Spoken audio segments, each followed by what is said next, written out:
Good morning, and here we are at the Sydney Retreat again for the fourth of 4 talks about the nuts and bolts, the physicality of addiction.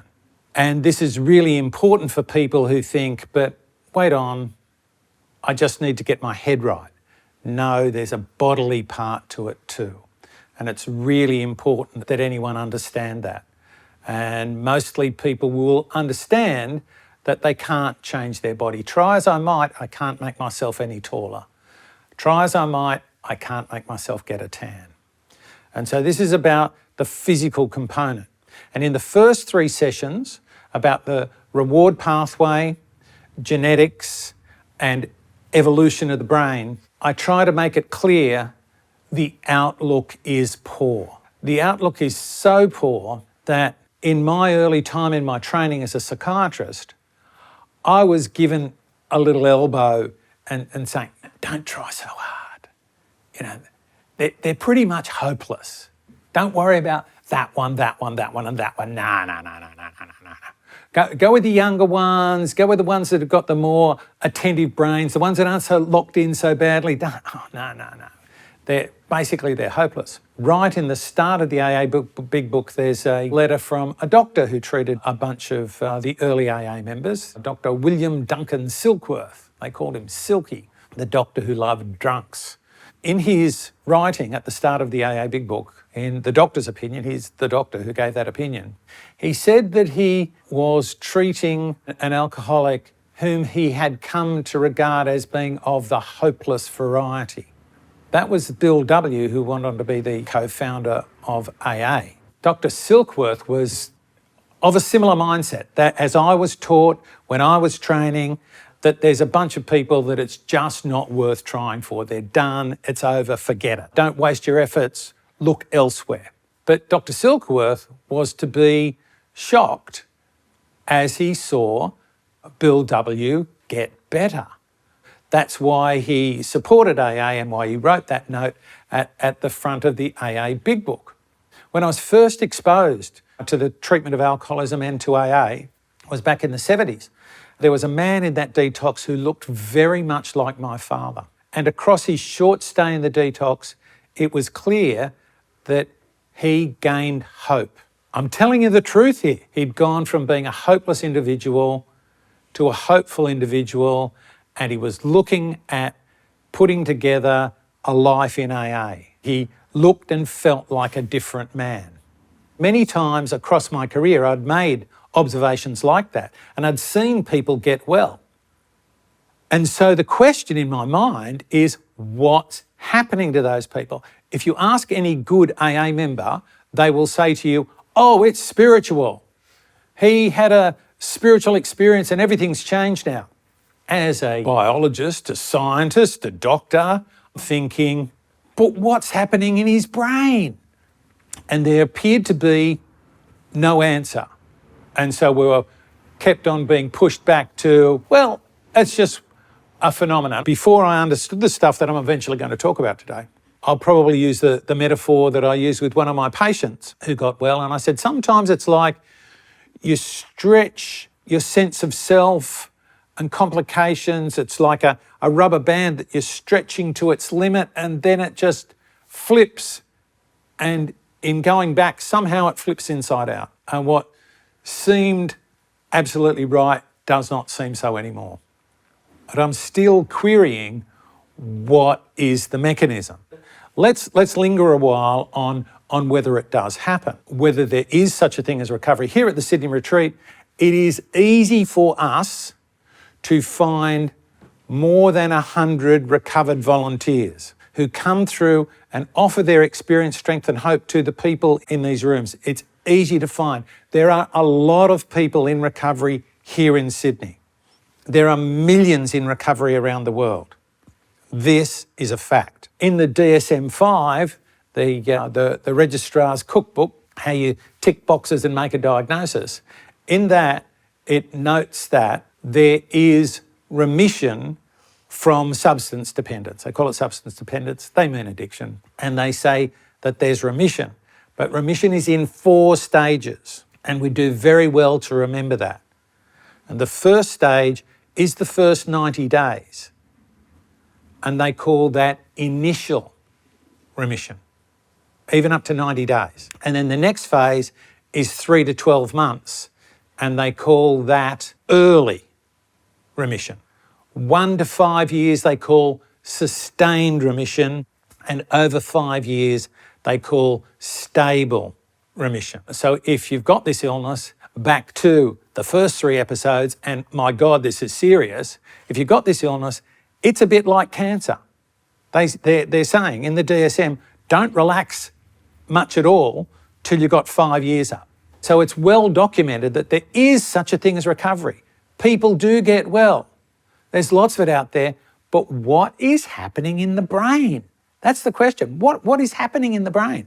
It was with some joy that in the 90s I began to discover that there's this thing called neuroplasticity. Neuro for nerve cells for the brain, plasticity for change. That the brain actually does change. One of the great neurophysiologists actually works just a couple of miles over the road. I studied with him, but I wasn't a very good student of physiology back in the 70s. But subsequently, I got to hear him talk at the Research Society on Alcoholism because he was presenting mechanism of recovery. So what happens in the brain, there's billions of brain cells with trillions of connections between them. This elbow is one nerve cell body, and this is another nerve cell body. What happens is it reaches out. One nerve cell reaches out and starts to talk to another. And one forms a bulb and one forms a cup. And this one releases chemicals to talk to this one. And so a message goes from this cell body down an axon or a dendrite reaching out through the synapse. That's where the two connect. You've probably heard the word synapse. That's how two brain cells join together. And so at this conference in 2001, I went halfway around the world to pay attention to this guy I'd ignored 30 years beforehand. He showed still pictures of a nerve cell growing, creating a synapse, reaching out one side, reaching out the other, and joining. And you know how long it takes? 20 minutes. It takes 20 minutes to create that new connection. So when you meet somebody and you listen to them and you hear them and you like them, you think, oh, I've really made a connection with that person. You actually have made connections in your brain that document inside your brain, oh, I know, I can recognise that voice. I can recognise that face. I know what that person's like. And amongst those billions of brain cells inside your brain, they've all reached out, and that person is encoded, or your knowledge about that person is encoded in your brain cells. All the reaching out here, the reaching out there, millions of times over. Now what happens is we create a pathway so that when you hear a certain sound, a voice, you smell a certain perfume, that triggers other things. And it's like, oh, okay, that's probably my wife. I've heard my wife's voice. I've smelled her perfume. I know who that is. You've got the image of her face in your mind even before you see her, because all of these connections are happening. That's a problem in addiction because you've created all these connections, because your reward pathway, remember the first session? Your reward pathway has fired off and said something really important's just happened. You have artificially stimulated your reward pathway and it's gone, wow, pay attention, do this, it's got to happen now. This is really important. So that's what's happened. And so you've got a whole lot of neural pathways in your brain serving your addiction. What happens? The sprouting happens randomly all the time. And so if it was allowed to continue all the time, our brains will be a complete mess. So what happens is when we don't use a particular part of the brain, there's a mechanism called pruning. So the brain sends out specialised nerve cells to prune back. And so you stop using this connection Snip, snip, you don't use that one anymore. And that's one of the mechanisms of recovery, that you develop new connections and you begin to lose the old ones. And it takes time. I saw one of our guests holding her 30-day chip, and that's fantastic. But that's a start. That's not long enough to create a new microscopic architecture of the brain, because that's the goal. That's the goal of recovery in terms of the physical activity in the brain. So that when you see an alcoholic drink a wild party, instead of, oh my God, I've got to go there, I've got to do that, I've got to get my hand around that drink now, the automatic thing is to turn in the other direction rather than to run towards it. It takes time. It takes time to do that, and lots of training. One of the concepts around expertise now is that expertise is developed over 10,000 hours. 10,000 hours of practice to become a concert pianist, 10,000 hours of medical practice to become a specialist, or whatever. There is some debate in educational circles around whether that number is so magical. And one of the articles I read in preparation for this talk said that the thing that's absolutely essential for learning is not merely just time, it's emotional engagement. And I think that's one of the things that happens in a group setting. In a group setting, you get to know people, you get to like people, you get to open up the learning centres of your brain. And when you open up the learning centres of your brain and you repeatedly expose yourself to recovery, then you learn more and more about recovery, and then you begin to change your behaviour. Then the point is that you have new behaviours, new thoughts, and new feelings that are encoded in the microscopic architecture of your brain. All the synapses, all the connections between all the cells will all point to recovery if you're disciplined, if you work at it and work at it and work at it and listen to people and learn to find people in recovery that you love, people with whom your heart is open, people with whom you are, in the more bland terms of the educationalists, people with whom you have emotional engagement, people who you care about, people whom you love. And when I'm talking to my patients about getting a sponsor, who should your sponsor be? Somebody that you are prepared to listen to. That's who your sponsor should be. Not just some random person, but somebody that you pick, that you say, I want to listen to that person. And when you listen to them, you'll be able to learn from them. When I started out doing educational groups with alcoholics back in the 80s, one of the things that we did was we looked at the GLAT chart. And in the bottom left-hand corner of this tacky piece of, this tacky photocopy was written, Max Glatt, Wallingham Park, 1953.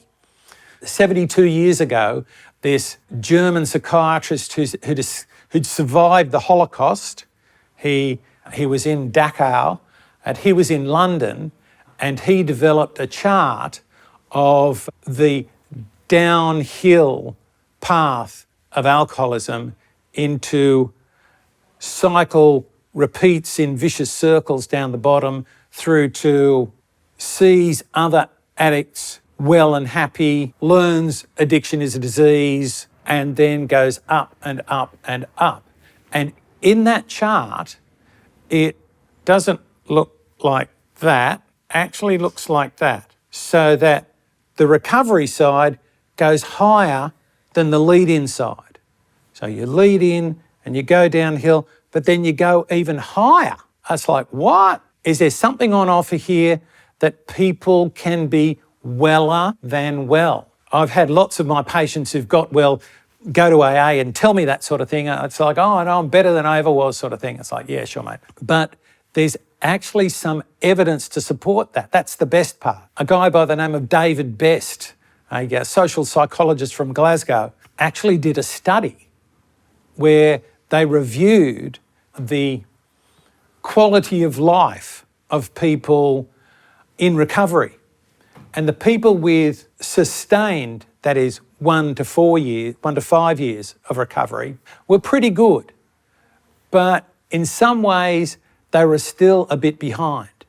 But the people who had 5 or more years were actually statistically significantly superior to the norm scores of the World Health Organization Quality of Life Scale. So if you're thinking about this recovery thing and if you're signing up for it, it's not easy. It's about completely retraining your brain.